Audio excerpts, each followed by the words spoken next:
इलाहाबाद में शहरियत कानून और एनआरसी के खिलाफ 3 दिनों तक चलने वाले पुरअमन एहतजाजी मुजाहिरे अब खत्म हो गए हैं, लेकिन शहर में अमन की फजा बरकरार रखने के लिए पुलिस के सीनियर ओहदेदारान मुस्लिम दानिश्वरों के साथ आला सतह की मीटिंग कर रहे हैं। इस मीटिंग के जरिए पुलिस इंतजामिया की तरफ शहरियत कानून और एनआरसी के मसले पर मुस्लिम समाज में पाई जाने वाली गलतफहमियों को दूर करने की कोशिश की जा रही है। पेश रिपोर्ट। रियासत के पुलिस हेडक्वार्टर में होने वाली अमन मीटिंग में बड़ी तादाद में मुस्लिम दानिश्वरों और सरकर्दा अफराद ने शिरकत की। शहर में एहतजाजी माहौल को देखते हुए पुलिस इंतजामिया ने मुस्लिम दानिश्वरों से बराह रास्त राब्ता करने और उनको एनआरसी और शहरियत तरमीमी कानून के मसले पर एतमाद में लेने की कोशिश की। ये बात थी कि संवाद से बड़ी कोई सख्ती नहीं है, बात की जाए कि किस तरह से चीज़ें और बेहतर हों। जो संघर्ष है, जो व्यवस्था है, वो बेहतर से और बेहतर की तरफ चीज़ें होनी चाहिए।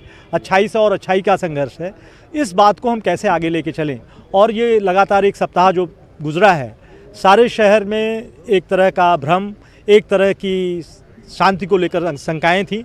उस शंका को कैसे हम तर्क से दूर करें, कैसे लोगों में विश्वास पैदा हो, सब मिल करके काम करें और जो बुद्धिजीवी हैं आगे बढ़ करके जुए को उठाएं और इस शहर को एक मॉडल शहर के रूप में स्थापित करें। ये हमारी अपील थी। सब ऐसा है कि शहर में बहुत लंबे समय से कोशिश हो रही है कि सारी चीज़ें ठीक चलती रहें और इसमें जो हम लोगों के इनपुट्स आए हैं, बहुत से गड़बड़ी फैलाने की कोशिश करने वाले लोगों के भी इनपुट्स से मिले हैं और जाहिर सी बात है शहर में आगे भी शांति और अमन चैन बना रहे। इसके लिए ज़रूरी है कि जो भी गड़बड़ी फैलाने वाले ऐसे लोग आइडेंटिफाई हुए हैं और ऐसी कोशिश जो लोग भी कर रहे थे, हमारे पास उसके साक्ष्य भी जैसे जैसे मौजूद होते जा रहे हैं, उनके अगेंस्ट निश्चित रूप से कार्रवाई की जाएगी। अमन मीटिंग में इस बात की तारीफ की गई कि मुजाहरे के दौरान शहर में किसी तरह का तशद्दुद का कोई वाकया या फिर किसी तरह की तोड़फोड़ पेश नहीं आई। मीटिंग में शिरकत करने वाले मुस्लिम दानिश्वरों का कहना था कि मुसलमानों को एहतजाज के दौरान तशद्दुद और लाकानूनियत से बचना चाहिए। अपनी बातों को लोग रखें, संवैधानिक दायरे में रखें, शांति का माहौल बनाए रहें। अपने मुल्क की, अपने शहर की तहजीब, अमान की तहजीब को कायम रखें। बस शांति ढंग से अगर आप विरोध करना, मतभेद किसी भी मामले में किसी से भी हो सकते हैं। अगर गवर्नमेंट तक आप अपनी बात पहुंचाना चाहते हैं तो किसी चीज़ का कोई नुकसान न पहुंचाते हुए अमन और शांति के माहौल में अपनी बात को जहां तक पहुंचाना चाहें। हमारे पास बहुत से रास्ते। हमारी तरफ से यही अपील है कि आपकी जो मांग है वो शांतिपूर्वक होना चाहिए। जो भी मांग है वो शांतिपूर्वक होना चाहिए, हिंसा का कोई स्थान नहीं। अमन मीटिंग में रियासत के आला पुलिस ओहदेदार भी मौजूद रहे। मीटिंग में इस बात पर इत्तेफाक किया गया कि इलाहाबाद की गंगा जमनी तहजीब की रिवायत को हर हाल में बरकरार रखा जाएगा। मीटिंग में शामिल मुस्लिम दानिश्वरों और पुलिस इंतजामिया ने लोगों से अमन और फिरक़ेवाराना हम आहंगी को कायम रखने की अपील की। न्यूज़ 18 उर्दू के लिए इलाहाबाद से मुश्ताक आमिर की रिपोर्ट। 20 दिसंबर को बाद नमाज़ी जुमा मेरठ में कुछ एक मकामात पर शहरियत कानून और एनआरसी मुखालिफ नारे लगाकर अपना एहतजाज दर्ज कराया और घर की लूट की गई। ताहम कुछ ही देर बाद शहर के हापोड रोड, लिसाड़ी गेट, भूमिया कापुल इलाके में कुछ शरपसंदों ने हंगामा और पत्थरबाजी करके शहर का माहौल खराब कर दिया और 3 घंटे तक शहर के मुख्तलिफ 3 इलाकों में पुलिस और फसादी आमने सामने रहे। हालांकि इस तशद्दुद के बाद अब शहर के हालात काबू और मामूल पर है। ताहम आइंदा किसी भी ऐसी सूरत हाल से बचने के लिए और लोगों को गुमराह होने से बचाने के लिए अब पुलिस इंतजामिया ने मुस्लिम समाजी और मिली तंजीमों के साथ एक अहम मीटिंग की। आज जो मीटिंग हुई है उसमें शहर के सभी धार्मिक जो प्रतिनिधि लोग हैं, जितने हमारे शहर काजी साहब हैं, कारी साहब हैं, उलेमा है, पूरे जनपद के सबको बुलाया गया था और जिलाधिकारी मेरठ महोदय और हमारे द्वारा मीटिंग ली गई। इसमें एक तो सीए के संबंध में सबकी शंकाएं दूर की गई। ये बताया गया कि एनआरसी के बारे में अभी कोई चर्चा ही नहीं कहीं हुई है और जो भ्रांतियाँ हैं उसको हम लोगों ने दूर किया। ये भी हम लोगों ने कहा कि अगर किसी प्रकार की कोई शंका है इसमें तो मोहल्लेवार आप लोग मीटिंग करें, उसको लिख के दे दें, हम लोग ऊपर इसको पहुँचा भी देंगे ताकि इसको जो भी संज्ञान में लेकर उचित कार्रवाई की जा सके। दूसरी चीज़, एक सबको ये आशंका थी कि जो ये मुकदमे हुए हैं इसमें निर्दोष लोग जेल न जाएं। सुनिश्चित कर दिया गया है कि 15 लोगों को इस एडिशनल एसपी रैंक के अधिकारी की टीम बनाई गई है, एक सुपरवाइजरी टीम। इसमें जो भी होगा उनके पर्यवेक्षण में होगा, ताकि कोई गलत आरोप प्रत्यारोप ना हो। साथ ही 106 फोटोज अभी जारी किए गए हैं दंगाइयों को, और ये कहा गया है कि पुलिस स्वयं नहीं कहीं जाएगी, आप लोग स्वयं अपने अपने इलाके के जो जिम्मेदार लोग हैं उनको ले आइए, थाने में दे दीजिए, हम लोग न्यायालय में पेश कर देंगे। जो कानूनी कार्रवाई है उनके हिसाब से विधिक कार्रवाई सुनिश्चित की जाएगी। इसके बारे में हम लोगों ने एक पैम्पलेट भी बनवाया है, जिसको हम लोग सभी मस्जिदों पे भी दे देंगे, ताकि वहाँ पे जो नमाज के 5 टाइम लोग आते हैं उनको भी जानकारी में रहे, उनके वहाँ चस्पा भी करवा देंगे ताकि कोई दिक्कत या कोई समस्या ना रहे। भाई चूक जरूर हुई है, और चूक अगर ना होती, उस चूक के अंदर हमारी सबकी जिम्मेदारी है। हमारे ही तो बच्चे हैं, जो नौजवान बच्चे, उन बच्चों को समझाना, उन बच्चों की तरबियत करना। जिस माहौल, जिस उम्र के बच्चों ने ये बदतमीजियां की हैं, वो बच्चे किसी जगह बंधे हुए ही नहीं है। पीसफुली करिए, पीसफुली करके आप अपनी बात रख पाएंगे। मजमे में अगर 10 आदमी बात कर रहे होंगे तो बात का मायने अलग होंगे, एक आदमी आपकी बात रखा होगा तो बात मायने अलग होंगे। पीसफुल होना चाहिए, सत्याग्रह टाइप होना चाहिए, वायलेंस बिल्कुल नहीं होना चाहिए। वहीं मेरठ के शहर काजी ने अमन व अमान कायम रखने की अपील की है। उन्होंने पुलिस से दरख्वास्त की है कि बेगुनाहों को गिरफ्तार न किया जाए। माहौल खौफजदा है, खौफ फैला हुआ है, डर फैला हुआ है, और खौफ और डर जो है वो ख़तरा है इस बात का कि कहीं फिर ये खौफ की जो गर्मी है बाहर ना आ जाए। कोई किसी किस्म का विद्रोह नहीं था, कोई इस तरह का। लोगों ने मस्जिदों में जलसे किए और एहतजाज किया और उसके बाद ख़त्म हो गया। लेकिन अब वो इस हापुड़ रोड के ऊपर और भूमिया के पुल एक हिस्से के अंदर ये कौन लोग थे ये पता नहीं चल रहा, लेकिन कुछ लोगों ने यकायक वहाँ जमा हो गए और उन्होंने सड़कों पर निकल के एहतजाज किया और उनके खिलाफ फिर डंडे वगैरह चलाए गए। और उसके बाद अखबारात में इस तरह के फ़ोटो भी हैं कि पुलिस के लोग गोलियां चला रहे हैं। उससे पूरे शहर के अंदर बड़ा इश्तिहाल है और बड़ा वो है। एहतजाज तो जाहिर है कि जाटों ने भी किए थे और उन्होंने बहुत ज़्यादा नुकसान पहुंचाया था, लेकिन किसी ने कोई उसका ये नहीं था कि वहाँ के मुख्यमंत्री ने ये कहा हो कि हम इसका बदला लेंगे और इनकी जायदादें कुर्क करेंगे और इनको। लेकिन अब जो ये डर लग रहा है कि इसी तरह की सूरत हाल पैदा की जाएगी, तो मेरी अपील है एक तो हुकूमत उत्तर प्रदेश से कि अगर हालात को नॉर्मल करना है और अमन कायम करना है, जो हमारा असल चीज़ है, तो अमन कायम करने की हम बेहद कोशिश कर रहे हैं और पुलिस को भी इसके लिए कोशिश करनी चाहिए। और उसका तरीका यह है कि बेकसूर लोगों को गिरफ्तार न किया जाए। कानपुर में 21 मुस्लिम खवातीन ने बेगुनाहों की गिरफ्तारी के खिलाफ एहतजाज किया। एहतजाजी खवातीन ने कहा कि पुलिस हिफाजत के लिए है, न कि डराने के लिए। वाज़ रहे कि 21 दिसंबर को जुमे के रोज़ CAA के खिलाफ एहतजाज और तशद्दुद के बाद पुलिस ने कई लोगों को गिरफ्तार कर लिया है।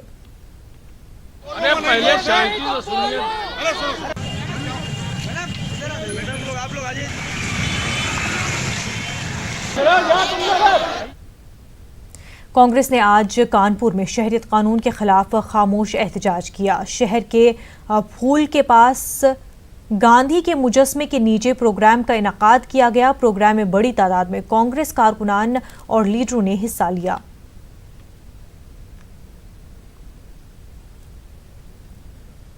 अलीगढ़ शहर के शाहजमाल इलाके में जुमे के रोज हुए पथराव के मामले में पुलिस ने सख्त रुख अपनाया है। पुलिस ने वीडियो और फोटोज की निशानदही पर पथराव करने वाले अफराद की फोटो जारी की है। फोटो के पोस्टर बनाकर शहर के चौराहों पर लगाए गए हैं और लोगों से शनाख्त बताने पर इनाम देने की भी बात कही है। SSP अलीगढ़ आकाश कुल्हरी ने बताया कि 20 से 25 अफराद के फोटो लगाए गए हैं, जिनमें से कुछ की शनाख्त कर ली गई है। उनकी गिरफ्तारी के लिए कोशिश की जा रही है। जुम्मे की नमाज के बाद में जो है ईदगाह शाहजमाल के पास में जो है कुछ उपद्रवियों द्वारा पुलिस पे पथराव किया गया था। उसमें पुलिस के द्वारा 2 मुकदमे पंजीकृत कराए गए थे। उसमें तकरीबन 25 से 30 लड़के जो हैं उनकी हमारे पास में वीडियो फुटेज है एक्सटेंसिव, और फोटोज़ भी थे। उन्हीं फ़ोटोज़ और वीडियोज़ के हमने कटआउट बना करके शहर में जगह जगह लगाए हैं कि इनको जो भी व्यक्ति पहचानेगा उसको 5000 रुपये का इनाम दिया जाएगा। और उसकी सूचना पूर्णतः गोपनीयता बनी रहेगी। उसी के तहत में हमको अभी 10 से 15 लड़कों के नाम पता चले और उनका आइडेंटिफिकेशन भी हम लोग कर रहे हैं। वो अभी घर से भागे हुए हैं, उसमें हम लोग तत्काल गिरफ्तारी सुनिश्चित करेंगे और इसमें जो है कड़ी से कड़ी कार्रवाई करेंगे। इसमें सुसंगत धाराओं में ऑलरेडी मुकदमा पंजीकृत हो चुका है। अलीगढ़ मुस्लिम यूनिवर्सिटी में तलबा के साथ हुई ज्यादती के मामले में अब तलबा का गुस्सा मुसलसल बढ़ता जा रहा है। इन दिनों सोशल मीडिया पर एक खत वायरल हो रहा है जिसमें तलबा वाइस चांसलर और रजिस्ट्रार से AMU कैंपस छोड़ने का मुतालबा कर रहे हैं। तलबा यूनियन के साबिक सदर सलमान इम्तियाज और सेक्रेटरी हजीफा आमिर ने कहा कि जिस तरह वाइस चांसलर और रजिस्ट्रार ने कैंपस में पुलिस को बुलाकर तलबा को पिटवाया है, अब 5 जनवरी को तलबा कैंपस वापस आए, उससे कबल वो खुद कैंपस छोड़कर चले जाएं, बसूरत दीगर तलबा उन्हें कैंपस से बेदखल कर देंगे। जैसा कि आप लोग देख रहे हैं कि नोटिस बहुत तेज़ी से वायरल हो रहा है और सोशल मीडिया पे फ्लोट कर रहा है। वो उसके पीछे उसकी ऑथेंटिसिटी ये है कि एक दर्द है जनरल स्टूडेंट्स का AMU के, और उन लोगों ने इस नोटिस को इशू किया है और बहुत से टीचर्स और बहुत से नॉन टीचिंग स्टाफ जो हम लोगों के टच में हैं, और उन सब की डिमांड सिर्फ ये है कि 5 जनवरी तक, जब तक यूनिवर्सिटी बंद है, हमारे वाइस चांसलर और रजिस्ट्रार जितनी तानाशाही कर सकते हैं कर लें।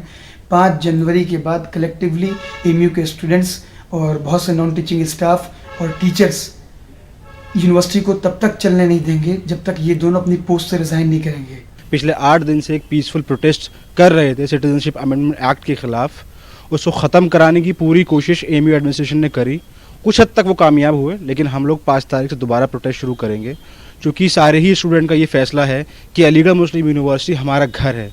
और जिस तरीके से हम लोगों को एंटी सोशल एलिमेंट बताया गया और हमारे कैंपस में घुस के हॉस्टल्स को तोड़ा गया, लाइब्रेरी में घुसे गए, लड़कियों के हॉस्टल में घुसने की कोशिश करी गई, बच्चों की गाड़ियाँ तोड़ी गई, बच्चों को मारा गया टीयर गैस से, ग्रेनेड से, मुझे खुद चेस्ट पे रबर बुलेट हिट की।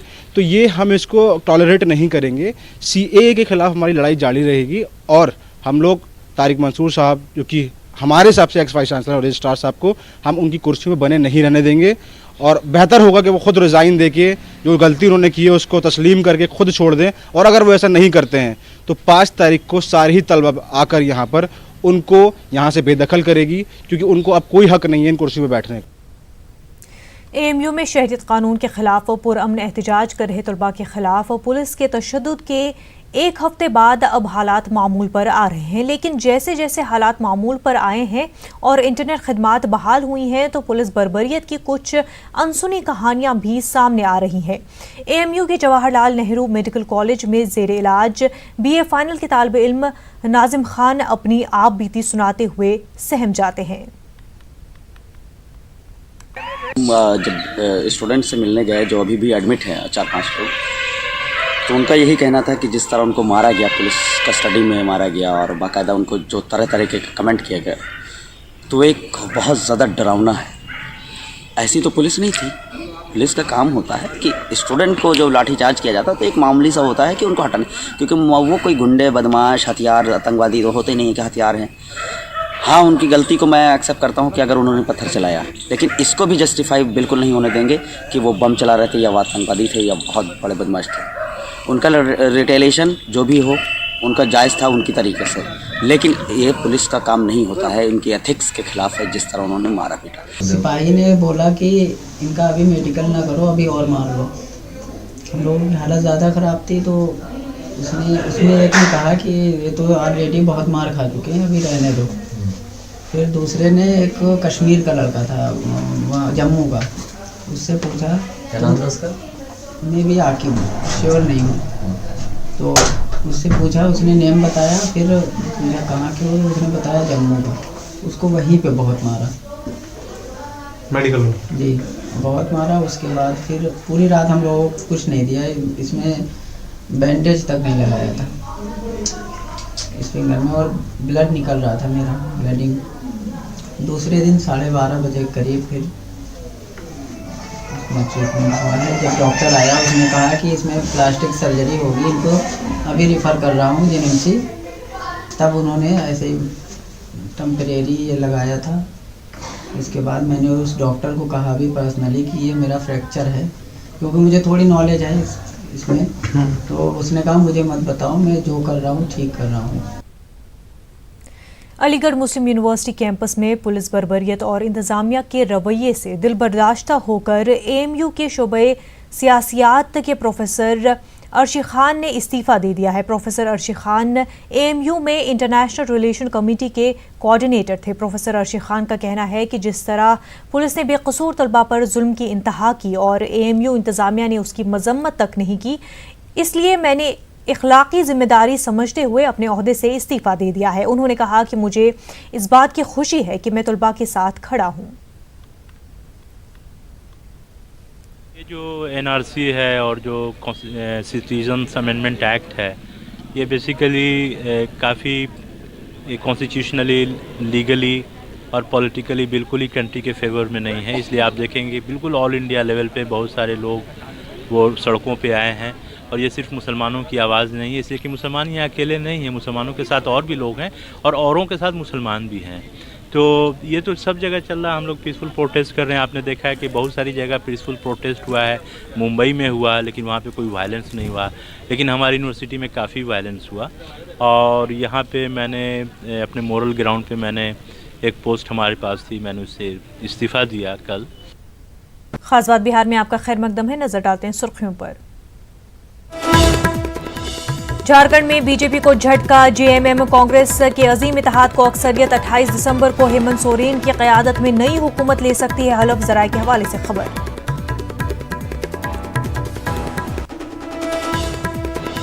झारखंड असेंबली इंतखाबात में बीजेपी की हार के बाद रघुवर दास ने वज़ीर आला के ओहदे से दिया इस्तीफा। राजभवन जाकर गवर्नर को सौंपा इस्तीफा।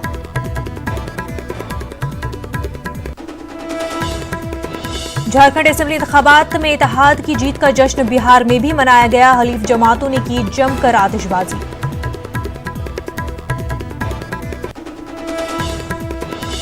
झारखंड में बीजेपी की हार के बाद अमित शाह का ट्वीट। 5 साल तक बीजेपी को खिदमत का मौका देने के लिए अवाम का शुक्रिया।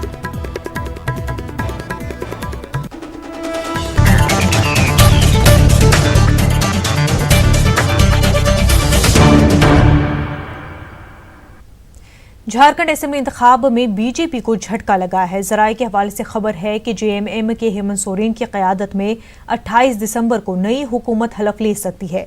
झारखंड के वज़ीर आला रघुवर दास ने राजभवन जाकर गवर्नर को अपना इस्तीफा सौंप दिया है। वाज़ेह है कि जेएमएम, कांग्रेस और आरजेडी के महागठबंधन को 47 सीटों पर जीत हासिल हुई है, जबकि बीजेपी 25 सीटों पर निमट गई। वज़ीर आला रघुवर दास के साथ बीजेपी के रियासती सदर इंतखाब में शिकस्त खाते नजर आ रहे हैं। जेएमएम को 30, कांग्रेस को 16 जबकि आरजेडी को 1 सीट पर जीत हासिल हुई है। वाज़ेह है एनसीपी ने भी 1 सीट पर जीत दर्ज की है।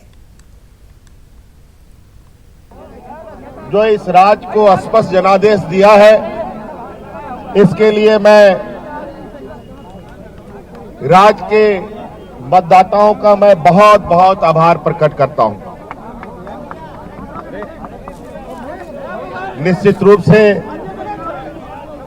आज का ये जीत कई मतदाता, हमारे झारखंड के लोगों के लिए उत्साह का दिन तो है ही, लेकिन मेरे लिए आज का दिन एक संकल्प लेने का है। इस राज्य की जनता का, यहां के लोगों की आकांक्षाओं को पूरा करने का संकल्प लेने का दिन है। और आज का ये जनादेश मुझे लगता है आदरणीय दिसोमगुरु शिबू सोरेन जी के परिश्रम और समर्पण का ये परिणाम है।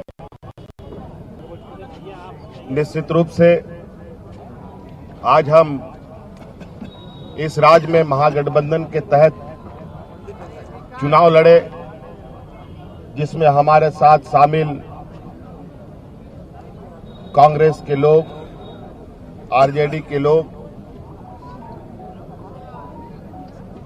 और जेएमएम ने मिलकर लड़ा। मैं इसके लिए भी आदरणीय गुरुजी को, आदरणीय लालू जी को,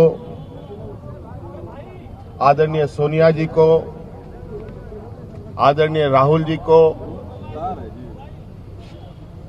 आदरणीय प्रियंका जी को, कांग्रेस के सभी जो राज्य पे नजर लगाए हुए थे, जो प्रभारी के रूप में थे, कार्यकर्ता के रूप में थे, सभी दलों के लोगों को भी मैं बहुत बहुत आभार देना चाहूंगा, जिन्होंने मेरे ऊपर अपना विश्वास जताया। झारखंड असेंबली इंतखाबात में महागठबंधन की जीत का जश्न बिहार में भी मनाया गया। इत्तेहादी पार्टियों ने झारखंड की जीत पर जमकर आतिशबाजी की और जश्न मनाया। बिहार के कई अजला में जश्न के मनाजिर देखे गए।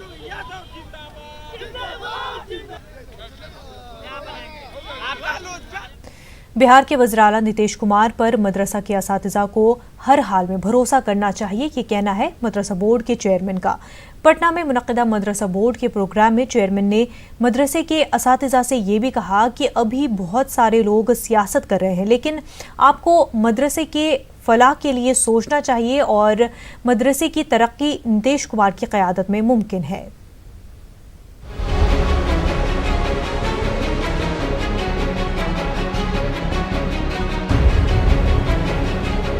भले ही मुल्क में हर तरफ CAA और NRC के मामले पर हंगामा मचा हो, लेकिन बिहार मदरसा बोर्ड नीतीश कुमार की तस्वीर को बेहतर बनाने में मसरूफ नजर आ रहा है। दरअसल CAA की हिमायत करने के बाद मुसलमानों के बीच बैकफुट पर आ चुके नीतीश कुमार के वकार को फिर से बहाल करने की कोशिश मदरसा बोर्ड कर रहा है। पटना में तालीमी इस्लाही कॉन्फ्रेंस मुनक़्क़िद करके मदारिस के असातिज़ा को सियासत से दूर रहने और मदरसे की तालीम पर तवज्जो देने का फरमान जारी किया गया। हम लोग अल्लाह के मानने वाले, हम रसूल के मानने वाले हैं। दुनिया की कोई ताकत हमें रोक नहीं सकती है, हमारे मजहब के हमारे मुदाखलत नहीं कर सकती है। ईमान अंदर में है, ऊपर में कानून बनाइएगा, अंदर में बना दीजिएगा, नहीं बना सकते हैं और वो अपने ही कानून में अपने फंस जाएंगे। इसीलिए उन वर्गलानों में मत आना है कि हमारे 4000 मदरसों का मामला है, हमारे तकरीबन 15,000 असातिज़ा का मामला है, हमारे 10 लाख बच्चों को मतलब है। अगर हमारे बच्चे इस सियासत में उन तालीम से अलग हो गए, हमारे असातिज़ा का हुकूक महरूम कर दिए गए, तो हम राजनीति करते रह जाए, कुछ नहीं कर सकते। ये असातिज़ा बिहार हुकूमत के मुल्हिका मदरसों में मुलाजिम हैं। चेयरमैन के फरमान पर लब्बैक कहते हैं। असातिज़ा ने कहा कि नीतीश कुमार उनके दुख दर्द में शामिल होते हैं, हम भी उनके साथ रहेंगे। CAA की हिमायत ही की है, क्या गलत किया है? बल्कि नीतीश ने तो तारीखी काम किया है।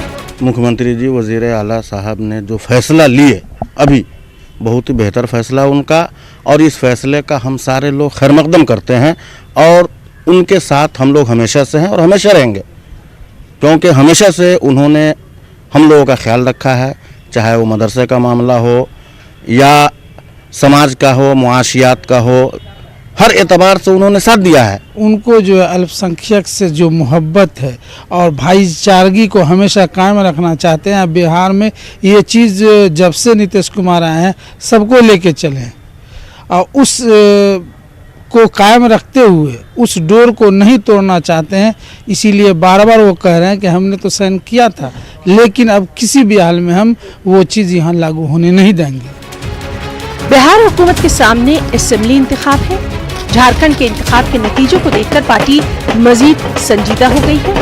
पहले से ही JDU के मुस्लिम लीडर मुसलमानों के बीच पहुंचकर नीतीश के इक़दामात को वाज़े करने की कोशिश कर रहे हैं और अब मदरसा बोर्ड भी मुसलमानों में नीतीश कुमार की छवि को बेहतर बनाने में जुट गया है। न्यूज़ 18 उर्दू के लिए पटना से महफूज आलम की रिपोर्ट। आमतौर से समझा जाता है कि हुकूमत कोई स्कीम बनाती है तो उसका फ़ायदा उन लोगों को ज़रूर मिलता होगा जिनके लिए स्कीम बनाई गई है, लेकिन बिहार में शायद ऐसा नहीं है। अक़लियती नौजवानों को खुद कफील बनाने की स्कीम है, लेकिन उसका निफाज कागज़ पर है। ऐसे में सवाल उठने लगा है कि जब हुकूमत को कागज़ पर ही स्कीम लागू करना है तो इतना तामझाम करने की ज़रूरत क्या है। आप देखिए महफूज आलम की रिपोर्ट। हमें दीजिए इजाज़त। आदाब।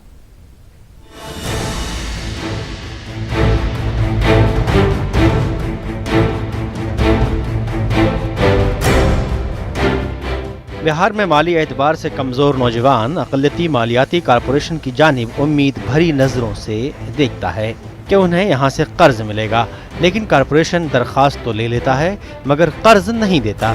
नए एमडी की ज़ुबानी ज़रा समझने की कोशिश करते हैं कि ऐसी गैर जिम्मेदारी क्यों है। क्योंकि ज़िला स्तर की समिति सिलेक्शन कमेटी डीडीसी का अध्यक्ष बना हुआ है।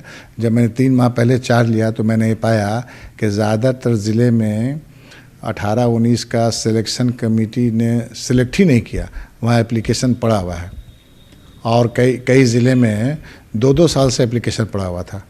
मैंने आकर के सारे ज़िला मजिस्ट्रेट और डीडीसी से मैंने बात किया, उनको मैंने ख़त अरसा किया और उनसे पर्सनली बात किया, तब जाके मामला ये हुआ कि उन लोगों ने सिलेक्शन किया और अब हमको सिलेक्शन लिस्ट मिलना शुरू हो गया। आपने सुना एमडी साहब ने क्या कहा। कॉरपोरेशन पूरी तरह से ज़िले के अफसरान पर मुनहसिर है, यानी ज़िले के अफसर दरख्वास्त को मंजूर करके पटना में मौजूद कॉरपोरेशन के दफ्तर रवाना करेंगे, तब जाकर इस पर कार्रवाई होगी। कि हमारी स्पीड पहले से बहुत बढ़ गई है और हालात सुधर रहे हैं और उम्मीद है कि इंशाल्लाह हम लोग जितने बकाए हैं वो और डॉक्यूमेंट्स में जो कमी है वो सारी कमी को पूरा करके हम लोग सब का सब बकाया का भुगतान